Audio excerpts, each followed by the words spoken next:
do Santo Evangelho segundo São Lucas. Naquele tempo disse Jesus a seus discípulos: haverá sinais no sol, na lua e nas estrelas, e na terra consternação dos povos, por causa da confusão do bramido do mar e das ondas, mirrando-se os homens de susto, na expectativa do que sobreviverá a todo orbe, porque os poderes dos céus se abalarão. Então ver-se-á o Filho do Homem, vindo sobre uma nuvem com grande poder e majestade. Quando essas coisas começarem a acontecer, olhai para cima e erguei vossas cabeças, porque se aproxima a vossa redenção. E contou-lhes depois uma parábola. Vede a figueira e as demais árvores. Quando começam a dar fruto, sabeis que o verão está próximo. Assim também, quando virdes que se realizam estas coisas, sabei que está perto o reino de Deus. Em verdade vos digo que não passará esta geração sem que isto aconteça. Passará o céu e a terra, porém as minhas palavras não passarão. Em nome do Pai, do Filho e do Espírito Santo. Amém. Caríssimos irmãos, caríssimos fiéis, estamos no primeiro dia do ano litúrgico, que é o primeiro domingo do Advento. Advento significa vinda. Nosso Senhor veio de 3 maneiras no mundo. Ele veio primeiramente como um cordeiro, como uma criancinha no dia de Natal, e como um cordeiro no momento da paixão, cordeiro que se deixa levar para o matadouro, porque ele veio realizar a nossa redenção. Ele veio realizar a nossa redenção pela humildade, pelo sofrimento, pela paciência, pelo amor do próximo, pelo fato de ele suportar cada um de nós, não só a nós, mas aqueles que o levaram para a cruz e o fixaram sobre o madeiro da cruz. Ele estava ali como realmente como um cordeiro. Quando o carrasco disse: estende a tua mão, ele estendeu, e ali ele foi fixado na cruz. Estende a outra mão, ele estendeu, e ali foi fixado na cruz. Realmente um cordeiro, realmente alguém que quem olhasse de longe diria: mas esse aí não pode ser o rei do mundo, não pode ser o criador de todas as coisas. Olha como ele se submete. E justamente porque nós não quisemos nos submeter, porque Adão e Eva não quiseram se submeter, porque cada um de nós não quer se submeter ao seu dever de Estado, ao seu dever de caridade, ao seu dever de perdoar as ofensas. Como nós não quisemos nos submeter, ele submeteu. E submeteu de uma maneira inimaginável para nós. O mundo inteiro, até o fim do mundo, não será suficiente para meditar a humildade de Nosso Senhor, meditar as virtudes de Nosso Senhor, meditar a paciência de Nosso Senhor, a sua longanimidade, a sua caridade fraterna, a sua caridade com seus inimigos, porque ele estava ali tentando salvar aquele carrasco, tentando salvar aqueles que o matavam, e nós fazemos parte daqueles que o crucificaram, pois ele morreu para pagar os nossos pecados. E nós não só tivemos culpa no passado, mas quantas vezes no presente também. Então devemos aproveitar desse tempo para nos converter. Nós não devemos continuar a ser causa dos sofrimentos de Nosso Senhor. O que mais ofere Nosso Senhor é o pecado mortal. Mas o pecado venial deliberado também fere Nosso Senhor. As imperfeições o ferem menos, e mesmo não ferem se elas forem inteiramente não deliberadas. Mas se alguém nota que ele tem um defeito, uma fraqueza, uma imperfeição, qualquer que seja, ele deve se dar conta e deve tentar corrigir.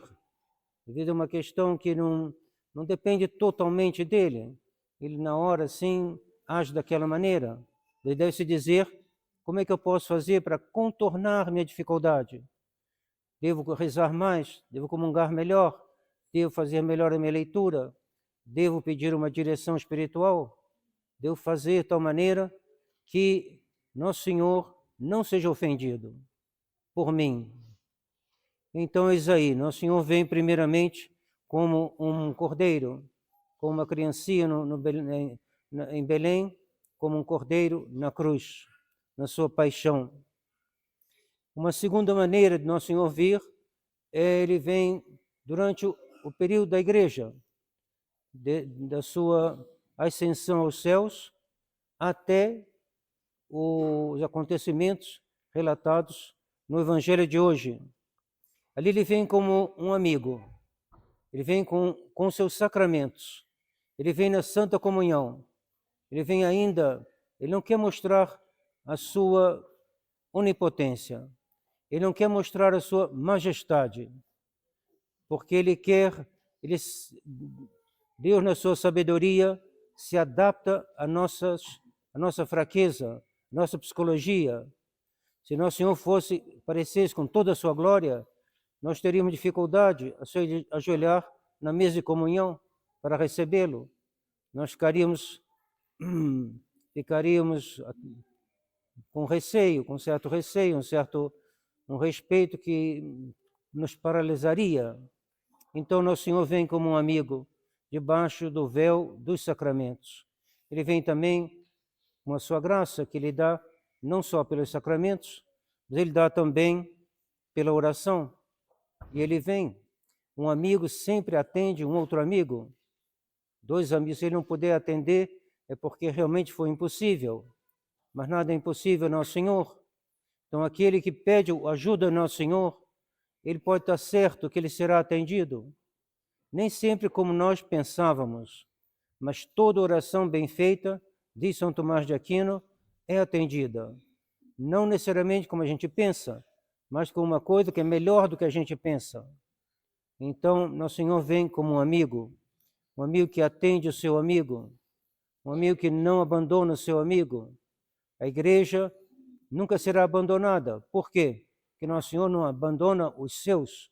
Nosso Senhor não deixa a igreja sem o seu socorro. Mesmo debaixo da perseguição do anticristo, Nosso Senhor estará ali, sustentando a coragem dos mártires, a coragem dos confessores, a santidade das almas que querem seguir Nosso Senhor com todas as virtudes. Ele estará ali para nos manter na virtude, mesmo se nós estivermos no mundo cada vez mais corrompido. E a terceira vinda, ele vem como um leão. Aí sim se verá a sua majestade. Ele virá como leão porque o tempo da paixão passou, o tempo de Belém passou, o tempo da igreja passou, ao menos da igreja militante, terá terminado. E aí então ele virá. Ele não quer atemorizar também, não quer atemorizar os eleitos, mas ele vai mostrar àqueles que perseverarem no seu orgulho, no seu pecado, no desprezo de Deus, como é o mundo moderno. As Olimpíadas da França fizeram uma cena que é uma ofensa direta a Deus.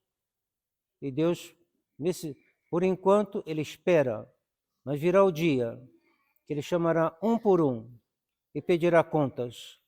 E nesse dia, ninguém poderá responder alguma coisa, ninguém poderá se desculpar, ninguém poderá acusar Deus de ser injusto. Todos verão que a justiça de Deus é infinita. A sua misericórdia, ele a mostra de maneira que domina toda a história, mas ele mostrará que o pecado do qual a gente não se arrepende, do pecado do qual o mundo moderno se obstina, esse pecado encontrará em face dele a mesma oposição que Deus tem em relação ao demônio. E ali será um momento da divisão. Os bons, os eleitos, Nosso Senhor botará à sua direita, e aqueles que se opuserem a ele até o fim, que não se arrependerão, que morrerão no ódio de Deus, aqueles que não terão a perseverança final, eles serão postos à esquerda e serão levados para o inferno, enquanto os da direita irão para o céu. E qual é o personagem que mais, assim, devemos pensar durante o Advento? Durante o Advento, nós devemos pensar, sobretudo, na Mãe de Deus. Foi ela, com suas orações, que obteve o que os profetas não obtiveram. Durante o tempo que vai de Adão até a vinda de Nosso Senhor, se passam 4.000 anos. Durante esse tempo, muitos profetas pediram a vinda de Nosso Senhor, e nós servimos das suas palavras para a liturgia do Advento. Isaías, Jeremias, todos os profetas aspiraram para a vinda de Nosso Senhor. O rei Davi, profeta e rei, aspirou pela vinda de Nosso Senhor, e nenhum deles obteve a sua vinda. Quem obteve a sua vinda foi Nossa Senhora. Com as suas orações, ela obteve que o momento da encarnação chegasse o momento, porque Deus se preparou uma mãe, enquanto que essa mãe não estava preparada, tivesse a Imaculada Conceição, tivesse nascido, tivesse sabido as graças de Deus, Deus não se encarnou. Deus se encarna no momento que Nossa Senhora aparece e está em condições de ser sua mãe. Outro personagem nós podemos acrescentar é São José. E São José também, ele é aquele. Deus não queria que Nossa Senhora, que o Verbo nascesse de uma virgem não casada. Isso poderia suscitar a desconfiança, a maledicência, a calúnia, melhor dizendo, dos outros contra Nossa Senhora. Então ele quis que Nossa Senhora estivesse casada com São José, e assim sua virgindade e sua honra seriam protegidas. Então Nossa Senhora, São José e São João Batista. João Batista é aquele que vai indicar aos seus concidadãos que o Messias, o Verbo encarnado, já havia chegado. Ele vai marcar o ponto, vai indicar o que significa o advento, a vinda do Redentor, a vinda daquele que vem como um cordeiro. Eis o Cordeiro de Deus, eis aquele que tira os pecados do mundo. Então, aproveitemos esse tempo do advento.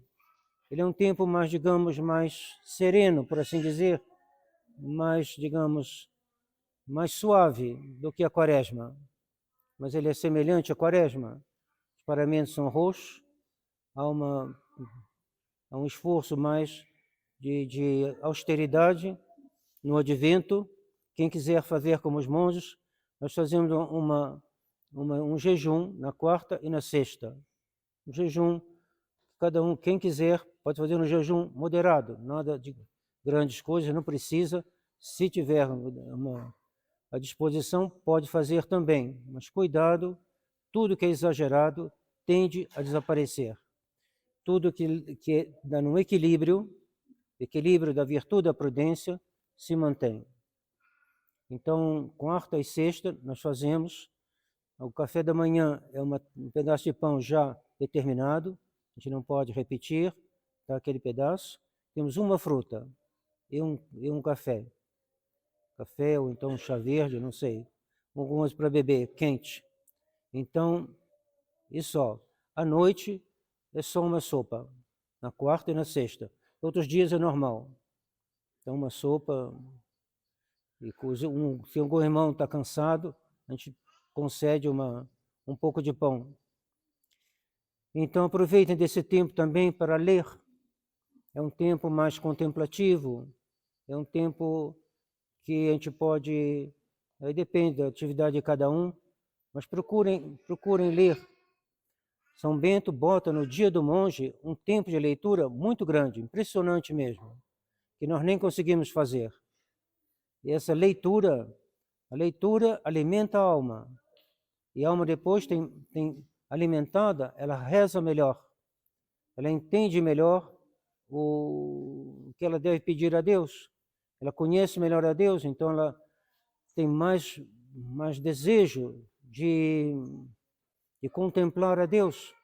Aquele Deus que ela conheceu na leitura, ela conhecerá melhor ainda na oração. Na Idade Média se fazia uma pequena escadinha. Leitura, primeiro degrau. Meditação, segundo degrau. Contemplação, terceiro degrau. Então, a leitura, considerada essencial pela Idade Média, por São Bento e todas as ordens religiosas. Todas as ordens religiosas têm um tempo de leitura. Não encontrará nenhuma ordem contemplativa, e creio que nenhuma ordem, onde não há um tempo de leitura. Eu sei que a vida é difícil, tem muita coisa, mas mesmo assim, deve se esforçar, que a gente tem saúde para isso, a gente está com a cabeça para isso, a gente deve procurar ler um pouco, porque a leitura vai fazer despertar no nosso coração sentimentos para com Deus, para com o próximo, e vai também nos introduzir na verdade. Às vezes nós temos ideias erradas na cabeça, porque a gente não lê, porque a gente fica com nossos próprios pensamentos. Mas se a gente abre um livro e um santo nos diz, isso é assim e não é daquela maneira, e você está pensando justamente daquela maneira, você vai dizer, esse santo está falando para mim. Ele diz que eu não devo fazer assim, eu devo fazer de uma outra maneira. Então isso vai ser uma advertência para mim, vai ser um progresso para mim. Se eu escuto esse santo, eu vou melhorar. Mas se eu não leio, como é que eu vou saber?